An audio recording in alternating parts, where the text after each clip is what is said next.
Legend প্রোটিয়াদের স্বপ্ন পূরণ করলেন এবি আর নিজের জন্য রাখলেন এক অবিস্মরণীয় উদাহরণ। 143 গড়ে 400+ রান, ফাইনালে সেরা হয়েছেন টুর্নামেন্টেও। 3টি সেঞ্চুরি, ফাইনালে পাকিস্তানকে সরকার করা ইনিংস।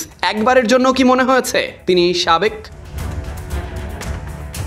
মিস্টার 360 ডিগ্রি আনপ্রেডিক্টেবল এমনি সাধে বলে না, অবসরের পরও যিনি সময়ের ধার ধারে না। এবি ডিভিলিয়ার্স তেমনই এক নাম। জাতীয় দলের হয়ে বড় কোনো ট্রফির স্বাদ না পাওয়া এই প্রোটিয়া কিংবদন্তি এবার দক্ষিণ আফ্রিকাকে এনে দিলেন সাবেকদের বিশ্বজয়ের স্বাদ। ওয়ার্ল্ড চ্যাম্পিয়নশিপ অব লিজেন্ডস এর ফাইনালে তার বিধ্বংসী সেঞ্চুরিতেই পাকিস্তানকে হারিয়ে শিরোপা ঘরে তোলে দক্ষিণ আফ্রিকা। এবিডির ব্যাটিংয়ে ছিল চমক, যেন শুধু আনা নেওয়ারই খেলা। এর মাঝে প্রোটিয়ারা পেল শিরোপার ছোঁয়া। এজবাস্টনে অনুষ্ঠিত ফাইনালে আগে ব্যাট করে পাকিস্তান চ্যাম্পিয়ন্স 20 ওভারে সংগ্রহ করে 195 রান।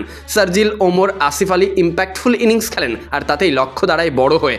সেই লক্ষ্য তাড়া করতে নামে বর্তমান টেস্ট চ্যাম্পিয়নশিপ দলটার সাবেকেরা। চিরচেনা মুখ, হাসি মামলা, তবে দ্রুত বিদায়ের পর দৃশ্যপটে উঠে আসেন এবি ডিভিলিয়ার্স আর জেপি ডুমিনি। দুজনেই এক বিধ্বংসী নাম, যেন দেখিয়েছেন ধ্বংসলীলা। ব্যাট হাতে 4 ছক্কার খেলা, মাত্র 60 বলে 120 রানের অপরাজিত ইনিংস খেলেন এবি ডিভিলিয়ার্স। 12টি 4, 7টি ছক্কায় সাজানো ইনিংসটিকে বলা যায় ক্লাসিক এবি। অপর প্রান্তে দাঁড়িয়ে 28 বলে 50 রানের ইনিংস খেলেছেন জেপি ডুমিনি, যা প্রোটিয়াদের বড় জয়ে ভূমিকা রাখে। দুজনের জুটিতে 16 ওভার 5 বলে 9 উইকেট হাতে রেখে জয় নিশ্চিত করে প্রোটিয়ারা, ঘরে তোলে প্রথম শিরোপা। টুর্নামেন্ট জুড়েই ছিল অপ্রতিরোধ্য।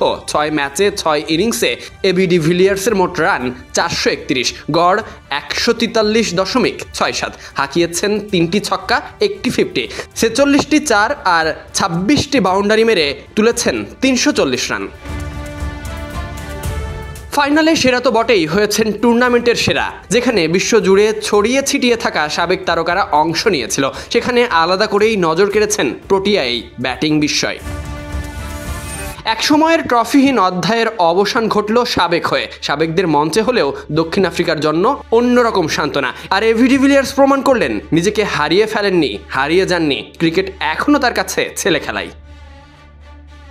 Sadiq Ahmed, Sunny, BD cric time.